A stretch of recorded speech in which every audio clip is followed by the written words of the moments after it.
I completed my FNP board exams. I took both the AANP and the ANCC board exams, specifically for the family nurse practitioners. I passed both exams. For this video, I'm just going to give you an overview of what I did. I'll tell you what resources helped me the most versus ones that I would skip. Let's get started. The first resource I used is the Leik book.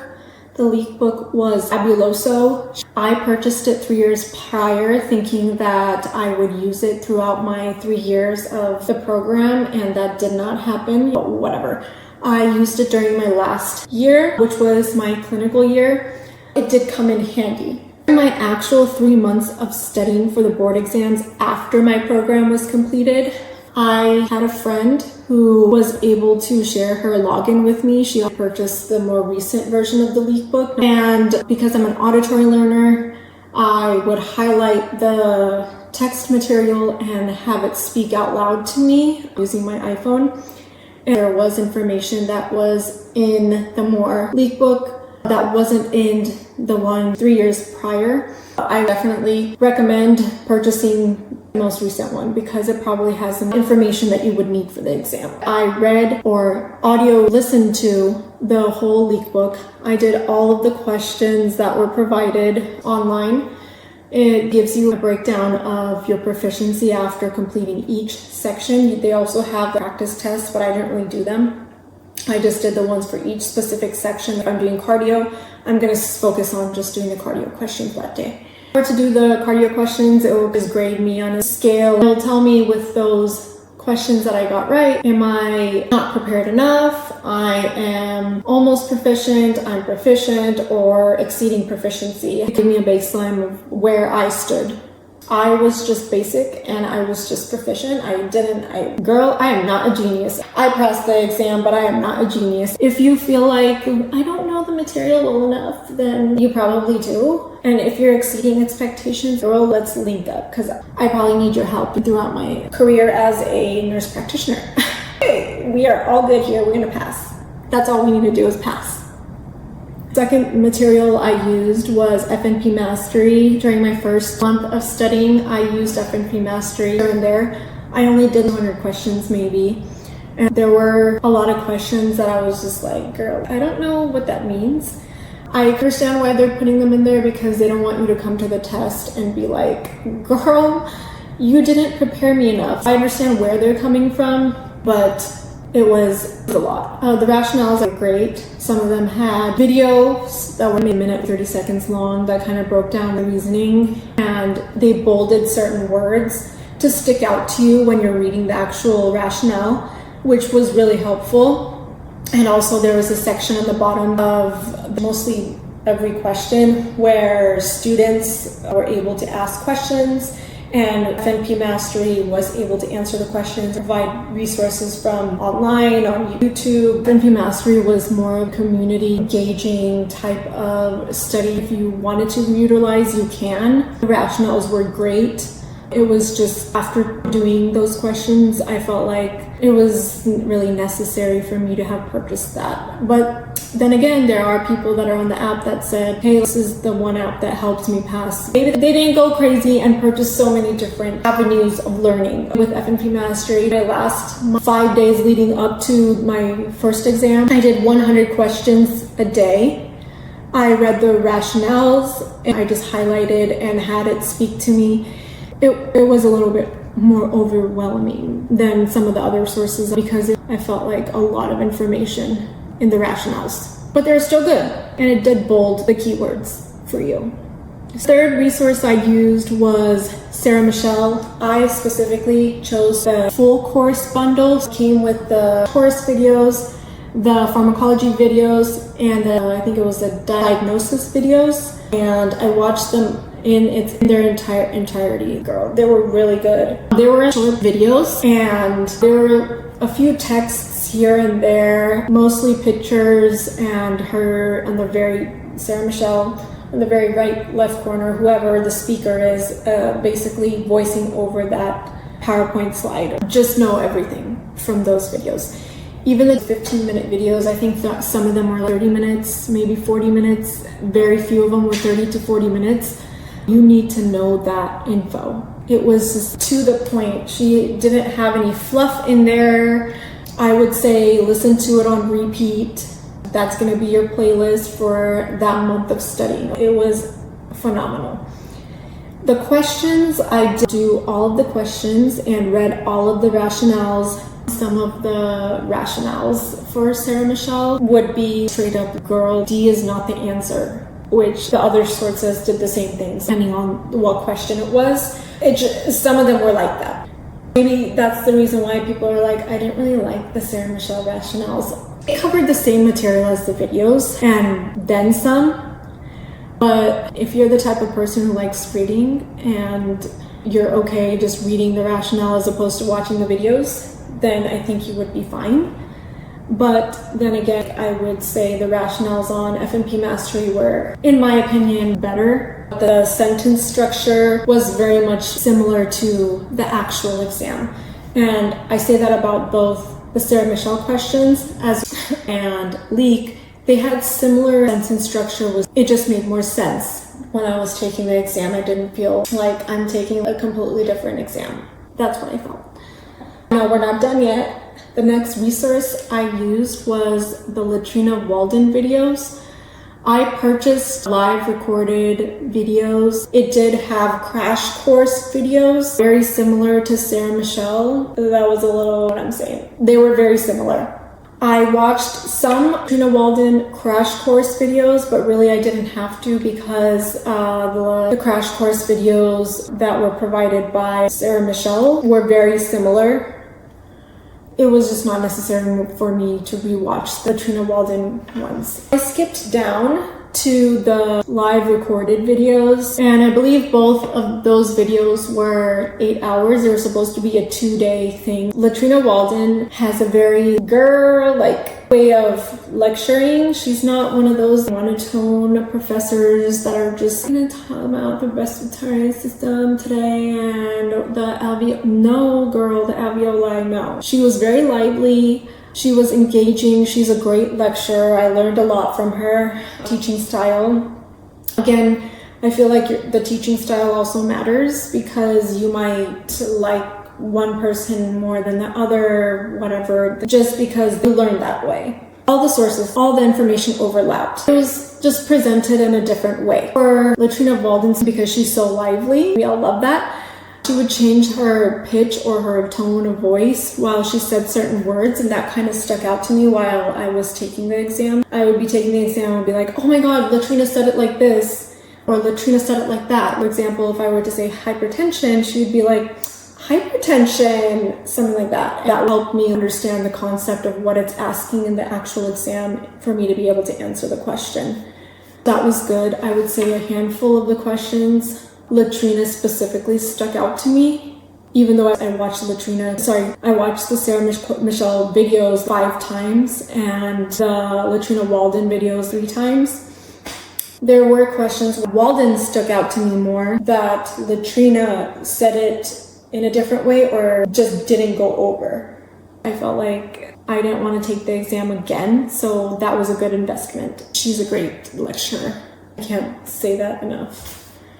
The next resource I used was Fitzgerald review. This was free. I'm going to say that in quotes because this was provided by the school. I'm sure at one point we paid for it. Basically, us being provided a whole slew of videos, again breaking it down by cardiology, endocrinology, all the others, and they were about 1 to 2 hour videos. They were very long. I personally didn't like them. I felt like it was way too overwhelming. But there may be people out there, maybe that was the only resource they used and they didn't want to purchase anything else, but that was not something I liked.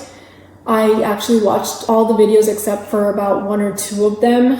I watched those videos religiously for about 2 weeks, and afterwards I thought in my head, I don't think I'm absorbing the information. So I decided to purchase Sarah Michelle, and girl, I actually did not absorb the information.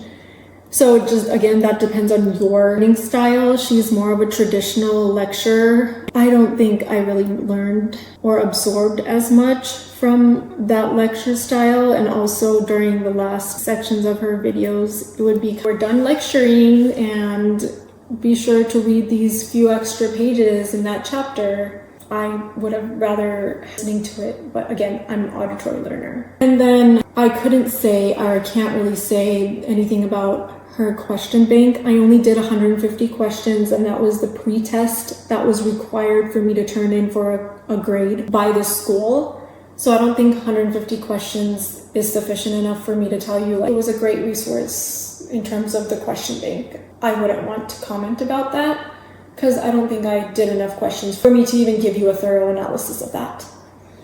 Nor did I do any questions from Latrina Walden because I felt like the Sarah Michelle questions and the Leik questions were what I focused on. In Latrina Walden videos, I completed them at least 2 to 3 days before my actual exam. I took the AANP first and I completed the Walden videos the day before my exam or a couple days before my exam, and then a week later I had taken my ANCC exam, and 2 days before that is when I rewatched the videos for Latrina and did them, read them, took notes on them. I did all the things and I highlighted, I did all that.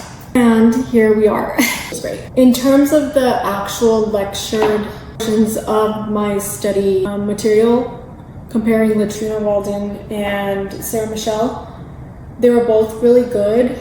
Sarah Michelle gave you a thorough understanding of the material, at least the full course bundle. They gave you a really good understanding, and I would want to say that the crash course videos, if you were to just purchase the Sarah Michelle crash course videos to supplement your learning, as opposed to you getting the 3-course bundle, it's a little bit different because I felt like there was stuff covered on the crash course that may have not been covered in the diagnosis or the pharmacology videos. The AANP, ANCC, they're not going to be memorization type of questions. They are very straightforward as opposed to the NCLEX. They're not there to trick you, whereas the NCLEX was like, I don't know, it was trying to create some fairy tale question. It was a little crazy. That was a long time ago, but I would never want to relive that.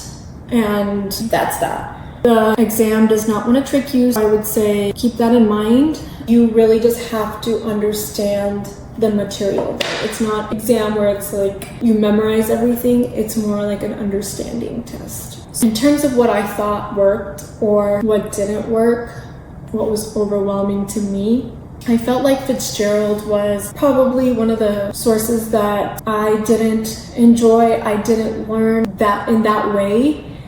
There were peers in my cohort that specifically used Fitzgerald and they passed the board exam, and I think they specifically took the AANP, and that was more than one of my peers. But there were others like me who didn't like the Fitzgerald videos because we felt like it was too overwhelming. I would say it just depends on your learning style. In terms of the questions, I have no idea. 150 questions that I did, I don't think was sufficient enough for me to give you a good overview of what the question bank was like for Fitzgerald.